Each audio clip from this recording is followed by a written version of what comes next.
let me start. Week 5. Week 5, we were discussing log, lin, or growth models, and then log model and reciprocal model. These two models are remaining. So today I'm going to talk about these two models, and then we will discuss the journal discussion on these three models and the model we discussed in last week, the double log model, the interpretation of that model, that how we cannot be confused, or we should not be confused with while interpreting the betas in these models. So this was perhaps the last slide I showed you, in which we compared the linear trend model with the semi-log growth model. A very quick overview: the growth models which we discussed yesterday was the compound growth rate being converted to a linear regression model, and we saw the GDP growth rate for that. We said that their coefficient of time gives you the instantaneous change, and then by taking anti-log of this term, converting it back to the from log to linear form, you get the overall compound growth rate for the growth rate of the economy. This was the linear trend model. The second one we talked about was in which we use time as a simple explanatory variable, and also the dependent variable without any log. In log Lin model, we use the dependent variable as a linear as a log of real GDP. Okay, so today we are going to talk about Lin-Log model. So again, the first term is for the dependent, the second term is for the independent. So Lin refers to a linear dependent variable, a dependent variable without any log, and log refers to explanatory variable or independent variable with log. So I think I discussed that in this class, not in the other section, but in this section I discussed it. So we'll quickly moving to the model part. This is the journal form of the model, Lin-Log model, in which your dependent variable yi is without any log, and explanatory variable xi is with log. So we have a relationship between these two variables, in which explanatory variable having a natural log. The interpretation of these models is slightly different. I told you yesterday as well, when you have a log attached to a certain variable, so the changes, then when you have to express this variable, you have to say in percentage or relative. And if it has no log attached to it, you say that it's absolute change. So in this particular case, we say that V2 shows absolute changes, because here whatever change you bring in X, changes in Y will be absolute, changes in X will be relative. So we say V2 shows absolute change in Y for a relative change in X. Or V2 shows unit change in Y for percentage change in X. So you have to learn this interpretation. All these models which we discussed, log Lin or Lin-Log, or compound growth model, double log model, all these models, the important things are that you should be able to interpret the betas, and you should be able to estimate these models. These are the two main idea of studying all these models. So if you are able to do that, you are done with this topic. The rest are few theoretical things, which I think if you look at the reading material, you will get it. So we can say for beta 2 in a more easy way is that if X increased by 100%, predicted Y increased by beta 2 unit. So instead of saying 1%, we convert it to 100%, like multiplying it with 100, that make it the interpretation slightly easy.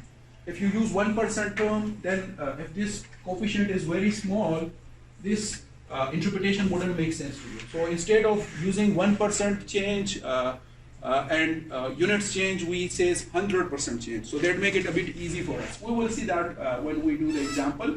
Yesterday I told you about the angel expenditure function. This function shows, or what is this function? Well, there is some theory behind it. I wouldn't go for the detail of that theory. Yesterday I talked about it a bit in context of sustainability, but I wouldn't go there today. Just to give you a hint that there is a theory that says, or there is a function that says, when household increase their expenditure, the expenditure on their food reduces with increasing expenditure. So it's like expenditure, overall expenditure of household on food, on traveling, on house rent, on medical, on everything increase as a whole, the component of the food expenditure reduces with it. So think of it in another context. What could you eat if you imply that, like if a household eat low quality food at a certain income level, as their income level increase, perhaps they would start eating some more protein enhanced food. But beyond that, nobody eat gold or diamonds or these things. So whatever then your expenses goes, they goes on luxury items and other things, on clothing, on traveling, on ceremonies, on these kind of things, gifts, rather than on food. So it's a kind of like a theory that says that if the household expenditure increase, the share of the food expenditure start reducing. So that's a kind of a theory. So let's test it with some data and see if this actually holds true. So in this process, we will estimate this model and we will learn that how to interpret the betas when it is associated with the log explanatory variable, and on the dependent variable side, we have a variable which is not with log. So we will do that with the help of data. We have data from USA households. There are 869 USA household data. This data is taken from a big sample of, I think, 5,000 households. A random sample selected from that 5,000 households. So they took 869. They didn't say why they selected 869, why not 870 or 900. But they selected this data from a published research article in which the study was based on 5,000 households. So they took 869 random sample from their data. The period is for 1995, so that was 1995 household survey. So what kind of survey it would be? Cross-sectional. Yes, it's in 1 year. They asked 869 people about, well, a lot of things, but here we will be using just two things. The total household expenditure, which is expressed as expend, and it's measured in US dollar. Like they go a household, I defined a household already. In Urdu we can translate it as gharana. So family or people living under one roof and having a common kitchen, they are called a household.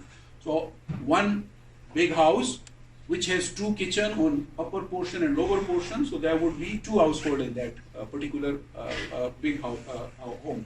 So they go ask them, what is your total expenditure per month, for example? So they will tell in some dollar value or some rupee value that, okay, we are spending that much. And then they ask the household, how much are you spending on food items? So they tell about that as well. Now this is the data from US. We have these kind of surveys in Pakistan as well. Pakistan Bureau of Statistics do that surveys as well, but not annual basis. They have but anyhow, so we have two variables on 869 households. Irrespective of where it's located and where it's done, we have the data on the household spending or expenditure, and we know that how much of that spending or how much are they spending on the food items. And we are interested now to check that theory that as the expenditure increase, the food expenditure reduce. Okay, so for that purpose, now it's your time that you do that.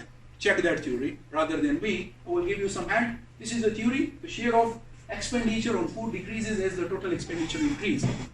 It should give you some hint of the sign of the beta as well. USA at 69 household data, the two variable expenditure of food expenditure of household and the total expenditure. This is the model shown. You have to estimate this model. Now look at this model. There is SFDHO. So FDHO is defined here. That's food expenditure.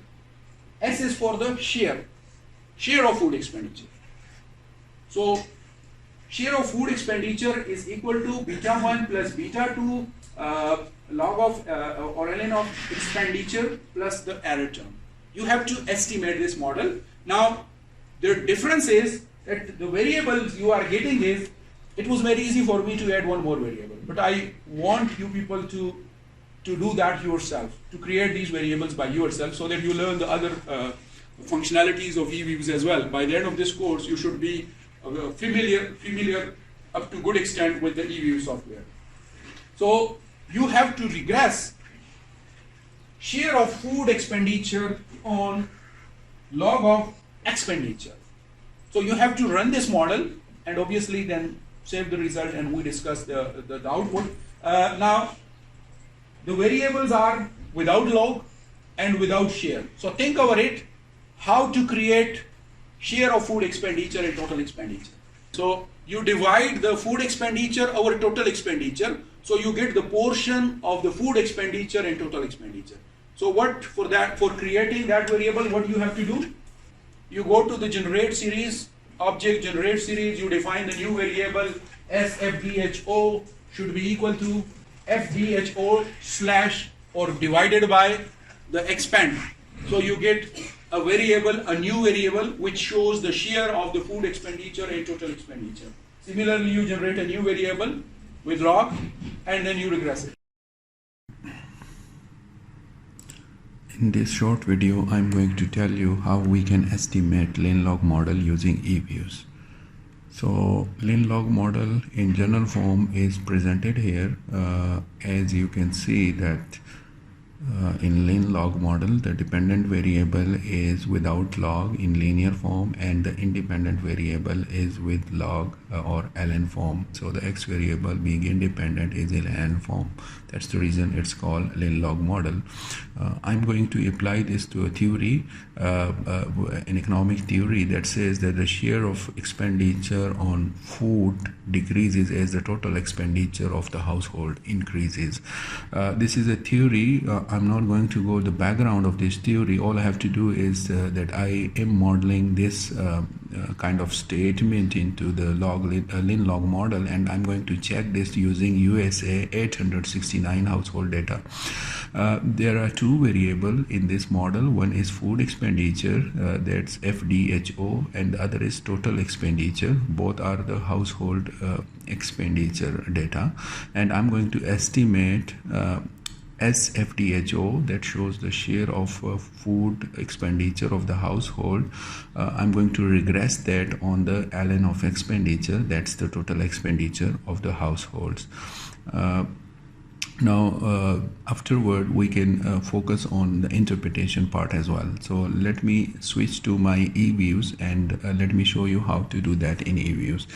Starting with Eviews, first of all you have to import the data file from the location where you have the data. I have it on my desktop, so I will be importing it from my desktop.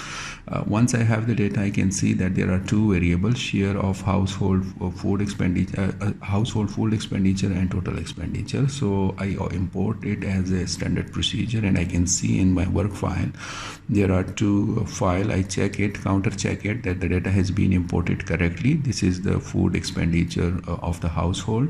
Now this is the total expenditure of the household, and now I'm going to first of all generate the share of the household. So for that I went to the generate series and I'm going to write share of household food expenditure should be equal to the food expenditure of the household divided by the total share of total spending of the household. So it provide me the share of the or the percentage of the household money that has been spent on the food expenditure. So once I click OK, the new variable has been generated in the work file. I can see it if it's generated, or I can just proceed to the second variable, which is the independent variable that was in log form. So I'm going to generate another variable that should be log of expenditure or ln of expenditure being equal to @ log. That's the operator for generating a log of a series, and then I take expand within the bracket. So Clicking OK gives me ln of expend as the second variable. Now I have the two variables, the dependent one, share of food expenditure, and the total expenditure. I open it as equation. My first dependent variable is first, then the independent variable, then the constant term. That's the default setting of Eviews. So I click OK, and here is the result of the Lin-Log model. And the dependent variable is share of household food expenditure. Independent variable is the total expenditure of the household. I can check the F statistic value, the R statistic values, and this. Now the results you have, look into it. The first thing you should note is the sign of the coefficient of the log variable. Everyone can see that sign. It's negative. So far we were always looking into the model which has betas with a plus sign. I think it's the first one we got it with a negative sign. So you should get the idea that it shows a negative relation. Now look at your dependent variable written on the top of the output. The dependent variable is the share of food expenditure of household.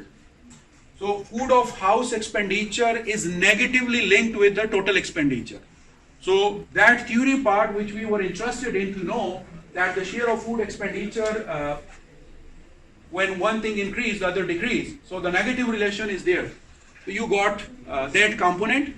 Now the second part is about the interpretation. We can interpret it in a number of ways, but before going there, as I keep on saying that we have always to check for a number of things before going for interpretation. So this is the results. Everyone should have it.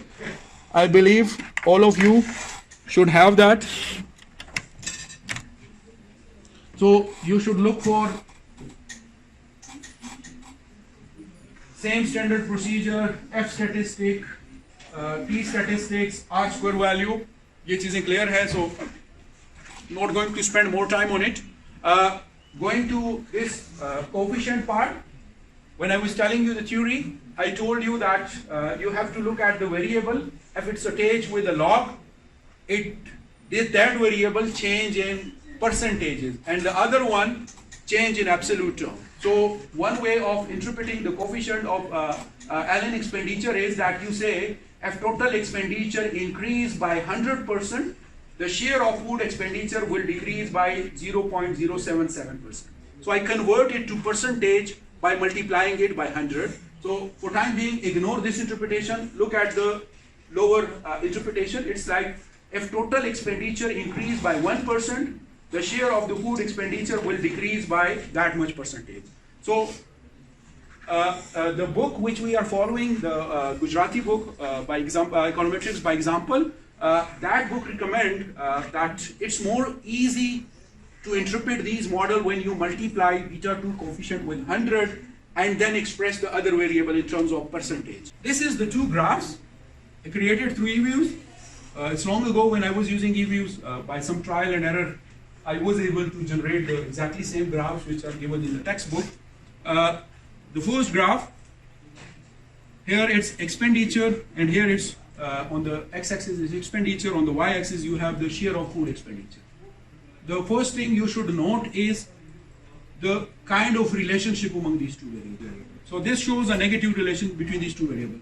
On this side, on the other side of the graph, this is log expenditure on x-axis, and then share of food expenditure again. And you see again a same kind of negative relation. So that also before going for regression analysis, you can check for that kind of analysis as well, that you check what kind of relation is between the dependent and independent variable in terms of if I remove these lines, still you can guess that the relation among these variables is negative in nature. So you can get some hint of the relation among these variables. So the graph shows no linear relation between expenditure and there is negative, and obviously then it is like not exact linear, but some kind of non-linearity is there as well. It's not a perfect linear relation. A perfect linear relation is more betterly approximated when you fit a straight line but the regression model we discussed, all these are kind of straight lines. However, sometimes the variables which are not related linearly, you have to think slightly differently and you have to model it non-linearly. So for that purpose, we can use some non-linear relation among the variables, and the popular among these two are reciprocal model and polynomial model. Polynomial model we are going to study in next week. Reciprocal model will tell you shortly. In simple words, when explanatory variable is non-linearly linked with the dependent variable, you have to model it non-linearly. In reciprocal model, we use 1 over x instead of x as explanatory variable to capture for that negative relationship. And for polynomial, we use x and another explanatory variable x square to capture for that non-linear relation among the dependent and independent variables. I don't know how much I make it clear here, but sometimes you are confronted with a situation in which x variable is non-linearly related with y. So in that case, you can guess it from the graph. When you plot these two variables, you will see non-linear relation among these variables. The points of these graphs will show you, this is 869 points plotted here. If you put all 5,000, the graph would be more clearer, or will show more pattern of non-linearity. So when you have non-linear relation among explanatory, between explanatory and dependent variable, what you can do is, there are two ways of sorting that out. The first one is use this model, non-linear. You use 1 over x instead of x. And the second one of capturing this non-linear effect is you use x and then you use another beta with x squared and ui. So that's called polynomial. You get a higher power of that variable which is non-linearly linked with it. So these are the two ways of incorporating the non-linear relation among econometric model or the regression model. We are going to talk about very quickly the reciprocal model today. The polynomial is for the next week, so I will leave that. You should know. Okay, reciprocal model. So reciprocal model, as I told you, sometimes the situation happens that the dependent variable and independent variable are not linearly linked. So when it's not linearly linked, we can sort out that by using reciprocal model. So in reciprocal model, we use 1 over x instead of x, or we take the reciprocal of the variable which is non-linearly linked with the dependent variable. So in that model,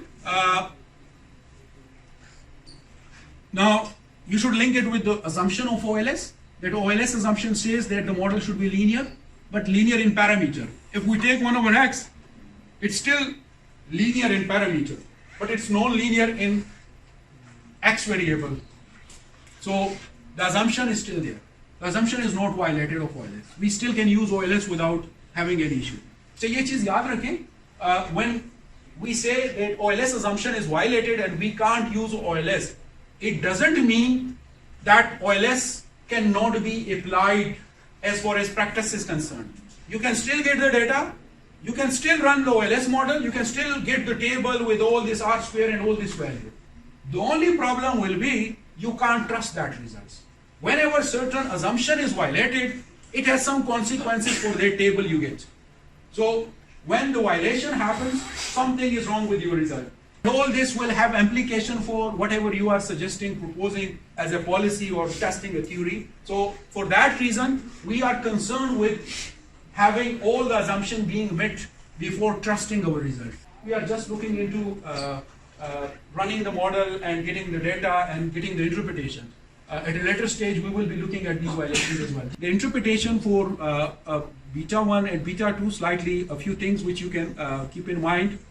As x increases, so this one, as x keep on increasing indefinitely, the term b2 over 1 over xi tends to 0. It's like when you apply limit theory, keeping x tends to infinity, this whole term becomes 0, so y become b1. So y value converts to that, or for simplicity, if you want to avoid the mathematical part, we always say when x is 0, you get y is equal to the beta 1 value. The slope here is dy over dx is minus b2 1 over x squared. I never show you these equations until I have to. So if you differentiate this equation with respect to x, you get this value. This is called slope. So before going there, all of you are familiar with slope. When you take differentiation, that also shows you the slope. Change in y with respect to change in x. That's the slope. Change in y divided by change in x. So यहाँ पे, if you take the differentiation of this equation, you differentiate this equation with respect to x, you get minus b2 1 over x squared. Because of this equation, the interpretation of this coefficient becomes difficult, slightly complicated. It's even not given in Gujarati, one book and second book. I was looking for it. They didn't give it, so then I skip it as well. So one thing about the sign, when beta 2 is positive, the slope is negative. So when you estimate this model and beta 2 sign comes with a positive, we already know that the slope has a negative sign, so it means the relation is negative between the dependent and independent variable, and vice versa. Matlab, whatever the sign is in the model, estimated model, the relation would be the opposite one. It's why? Because the slope here is with negative sign. That's the reason. So again, we'll repeat. When you have this model with reciprocal variable being explanatory variable, when you take its slope, the slope is with a negative sign. So when you estimate this model, if the beta comes with a positive sign, it means that the link is negative, because the slope by default is negative. So negative, negative make it positive. So the relation is negative.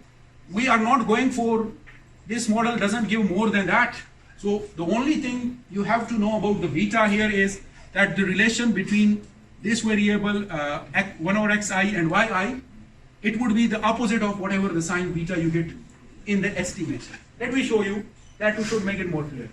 This is the same data which you used a while ago, the dependent variable, share of food expenditure, and I regress it on reciprocal of 1 over expenditure.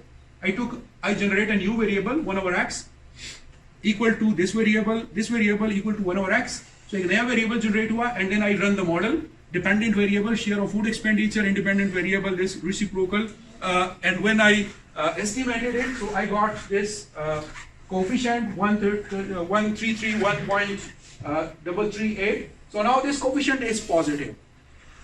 And when we calculated the slope parameter, we see here that the sign is negative, and here we are getting positive.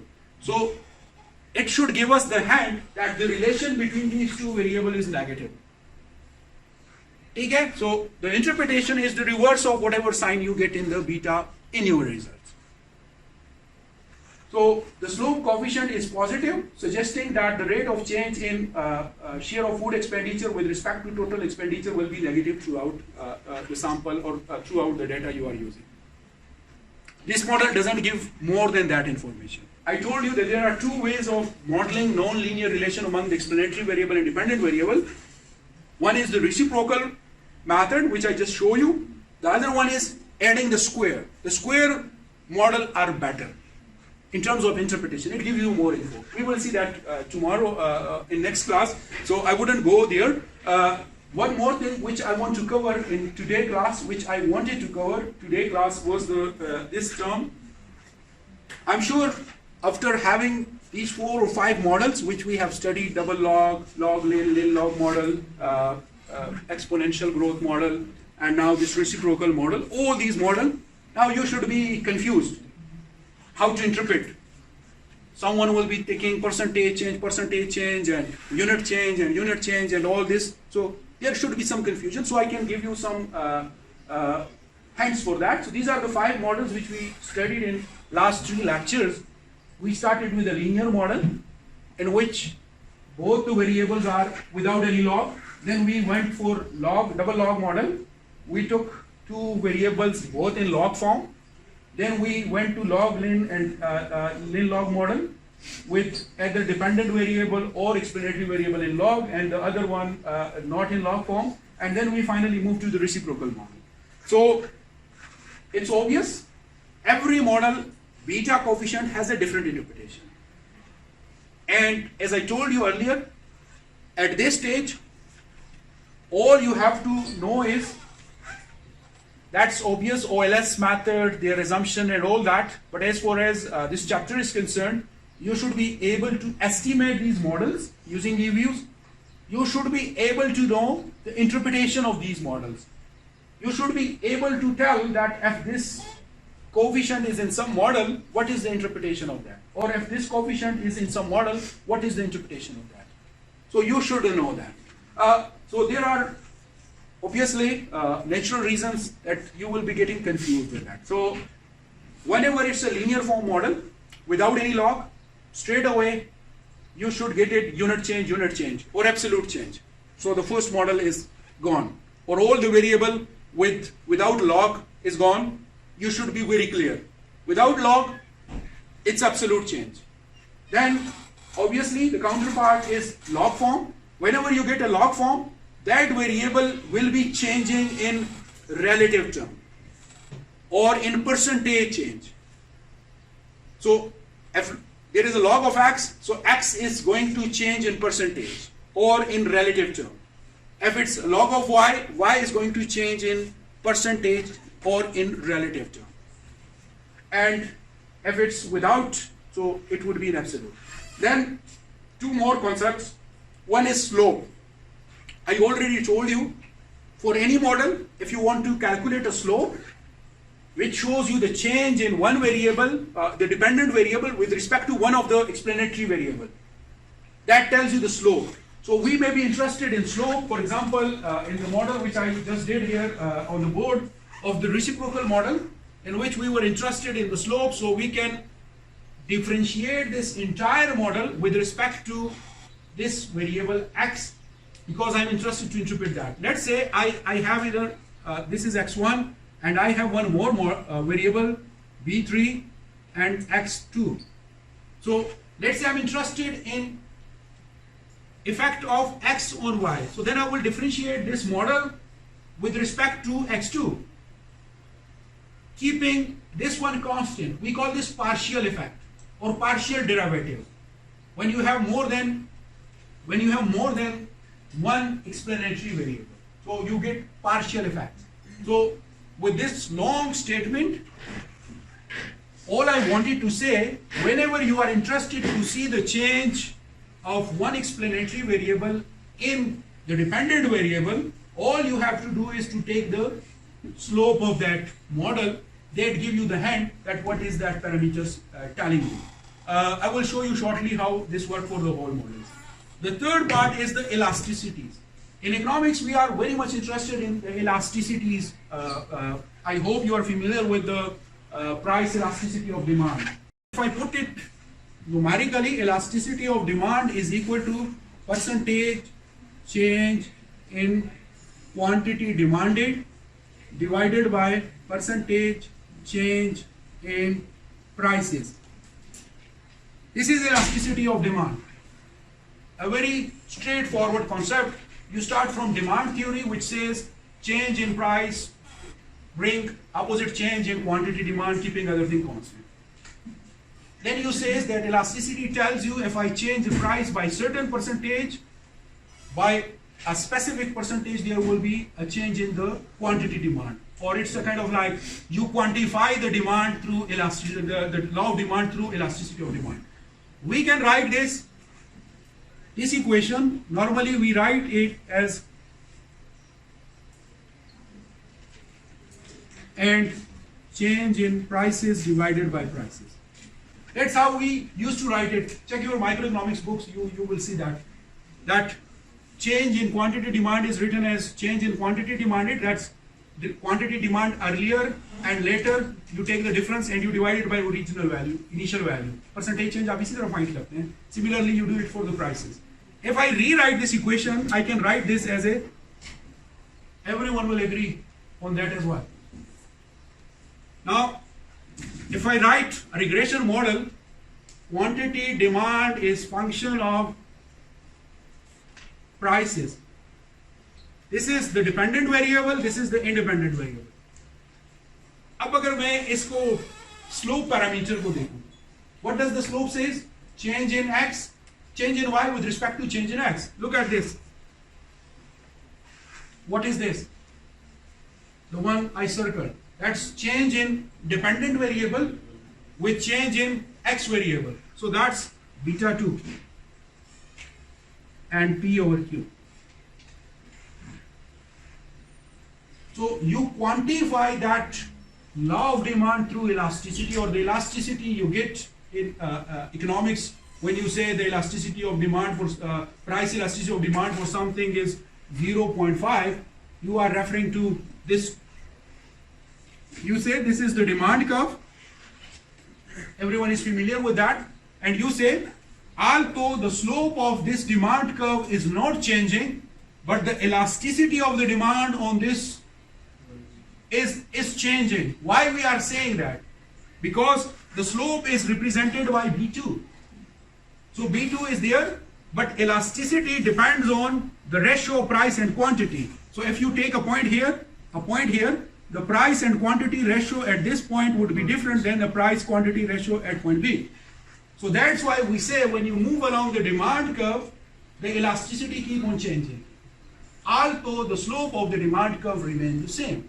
Of microeconomics, coming back to econometrics, I wanted to bring the importance, want to share the importance of the slope and the elasticities in economics, and wanted to tell that whenever you are estimating a regression model, we may be interested in the slope parameters, which mostly we get from the betas, and we may also be interested in the elasticity associated with a particular variable.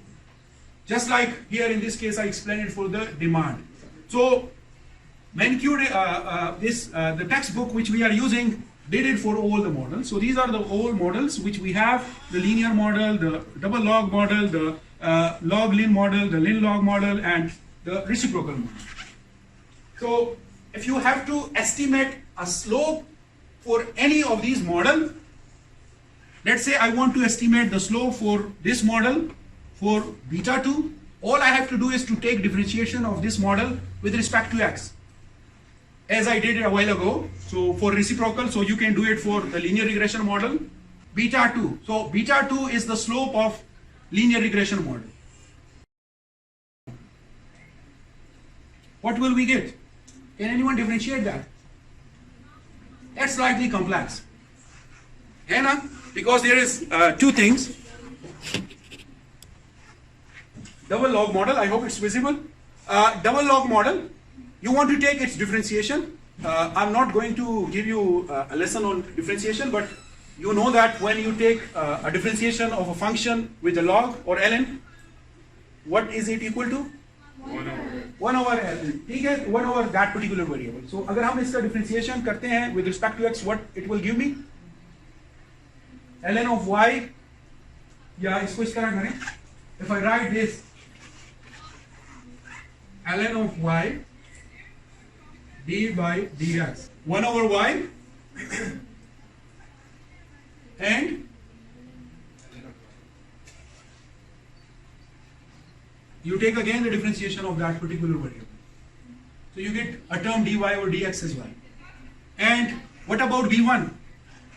0 हो जाएगा because there is no variable attached to it. What about this one? You get beta 2 because it's constant, so you keep it as it is, d by dx of ln of x. So you get 1 over x and dx over dx. d over x over dx cancel हो जाते हैं, so you get 1. So you get, ये मैंने step by step किया, I will share that. So this is 1 over y dy over dx, dx, this one becomes 0, d by dx of this term, so again 0, b2, 1 over x, and if you solve it, you get, ठीक है, so आपको slope मिल जाता है. The second term is elasticity. Now look at the elasticity part here. अगर हम linear regression में देख लें, for this particular example I give you for the demand, beta 2 के साथ हमने p over q को multiply किया है, so we got the elasticity for a linear case or for a simple case. All we did was we took that slope and multiply it with p is which variable? Explanatory variable divided by the dependent variable. उसके ratio से multiply किया है. So to get the slope, to get the elasticity of this, we do again x by y से इसको multiply करते हैं. X by y से जब multiply करते हैं, so this become, sorry, go back. ये बच जाता है B2, क्योंकि x और y से जब आप multiply करते हैं, ये cancel हो जाते हैं, B2 आपको मिल जाता है. So now going back to the interpretation, आप एक लम्हे के लिए इसकी interpretation को recall करें. Log की interpretation क्या थी? क्या थी interpretation? Percentage change in x, percentage change in y. Let's say this y is quantity, this y is price. So 1% change in price bring B2% change in y. That's what it gives. So look at this beta 2. This beta 2. The elasticity is equal to beta 2. Elasticity, the elasticity I calculated, that is equal to, when I multiply dy by dx, the slope with x over y, b2. So what does it say? When you calculate double log model, it gives you the elasticity directly. But if I go to the linear model, let me go back, this one model. Now look at this model. I'm going to tell you one important thing. If you differentiate this model with respect to x, what you get? For the slope you get b2, and for elasticity you get b2 or x over y. So to calculate elasticity in these kind of model, you have to go beyond calculating b2. But in double log form, you get directly the elasticity. So that's why when you are interested in a kind of relationship for elasticity, it's always good to use double log model. For example, अगर आपने elasticity of demand, elasticity of supply, cross price elasticity, income elasticity, इस तरह की कोई चीज check करनी है, apply करनी है, you use double log model because it directly gives you the elasticity. So that's the application part. Now coming back to that main table, it's referring to if you are interested in beta coefficient या model जो है उसके slope को find करना है, all you have to do is to take differentiation of that model with respect to a particular variable with which the beta is assigned with attach. और अगर आपने elasticity find करनी है, so you go one step ahead and you multiply that coefficient with y over x. Y over x से multiply करेंगे. Simple, you multiply that term. And when you do that for all models, you get something like this. So this table shows that the slope of linear model is beta 2, the slope is dy over dx, but when you want to calculate elasticity, that is equal to the slope dy over dx multiplied by x over y. So you get beta 2 into x over y. Similarly, we did it for log, the slope and the elasticity. Log, Lin-Log and reciprocal. You can do for all that. ये भी मैंने board पे कर दिया था. इन दो का भी इसमें available है. I will share it with you. You need a slight workout on जो differentiation है. Not going to ask कि आप मुझे derive करके दे दें, but at least you should be able to tell कि किसी model का slope क्या है या elasticity कैसे उसे calculate की जा सकती है. Because we may be interested to calculate elasticity of a particular model associated to it.